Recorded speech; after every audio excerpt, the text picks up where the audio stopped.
শীতের সময় সকালবেলা ঘুম থেকে উঠতে মাঝে মাঝে দেরি হয়ে যায়, কখন যে সূর্যের আলো উঠে যায় বোঝাই যায় না। তাই তো আমিও খাওয়া দাওয়া শেষ করেই ডিম সিদ্ধ করতে বসিয়ে দিয়েছি। আর এখানে আলু বেগুন টমেটোর তরকারি রান্না করব, সেই জন্য কড়াইতে পানি বসিয়ে দিয়েছিলাম গরম করার জন্য, এবং পানিতে হলুদ গুঁড়া, লবণ আর মরিচের গুঁড়া দিয়ে দিয়েছিলাম।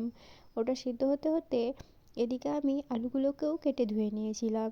এই তো আমার পানিটা হয়ে গিয়েছে। পানিতে এখন কেটে ধুয়ে রাখা আলুগুলোকে দিয়ে দেব।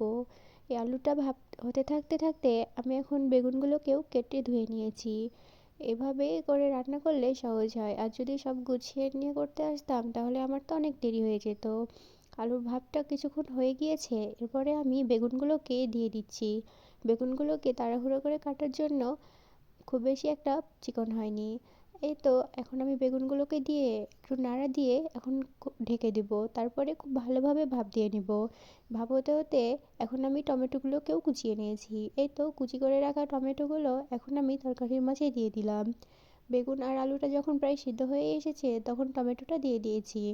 আর আরেকটু রান্না হতে হতেই যেন হয়ে যায়। এই তো আমার তরকারিটা ভাপ দেওয়া হয়ে গিয়েছে, এই জন্য নামিয়ে রেখেছিলাম। আর কড়াইতে ধুয়ে আমি সরিষার তেল দিয়ে দিয়েছি।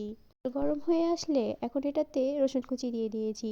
রসুন কুচিটা খুব ভালোভাবে ভেজে নিতে হবে। রসুন কুচি আগেই দিই, তাহলে কালারটা সুন্দর আসে। তারপরে পেঁয়াজ দিয়ে দিয়েছি আর মরিচ দিয়ে দিয়েছি। এখন এগুলোকে বেরেস্তার মতো করে ভাজতে হবে। যখন এটা বেরেস্তার মতো করে ভাজা হয়ে গিয়েছে তখন ভাপ দিয়ে রাখা তরকারিটা দিয়ে দিব। এই তরকারিটা এখন পানি শুকিয়ে যাওয়া পর্যন্ত খুব ভালোভাবে রান্না করতে হবে। এই তরকারিটাতে আমি জিরা গুঁড়াও দিয়ে দিয়েছিলাম। জিরা গুঁড়া না দিলে আমার কাছে কেন জানি না ভালো লাগে না। এই তো আমার রান্নাটা হয়ে গিয়েছে। আলু বেগুন টমেটোর এই রান্নাটা কিন্তু অনেক মজা লাগে খেতে। তারপরে রান্নাটা যখন হয়ে গিয়েছে তখন ডিম ভুনা করার জন্য কড়াইতে সরিষার তেল দিয়ে দিয়েছি।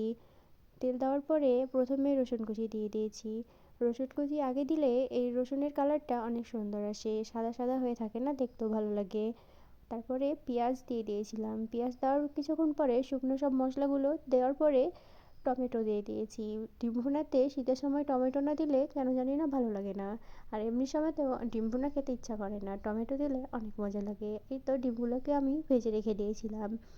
এই যখন মশলাটা যখন খুব ভালোভাবে কষানো হয়ে গিয়েছে, টমেটো তো অস্তিত্বই খুঁজে পাওয়া যায় না, সবগুলোই গলে গিয়েছে। তারপরে ডিম দিয়ে আমি রান্না করে দিচ্ছিলাম। ডিম দেওয়ার পরে আমি কিছুটা পরিমাণে পানি দিয়ে রান্না করে নিয়েছি, আর অবশেষে ধনে পাতা দিয়ে দিয়েছি নামানোর আগে। এই তো আমার রান্নাটা হয়ে গিয়েছে। আর সবশেষে ভাত রান্না করব, সেই জন্য হাঁড়িতে পানি দিয়ে দিয়েছি।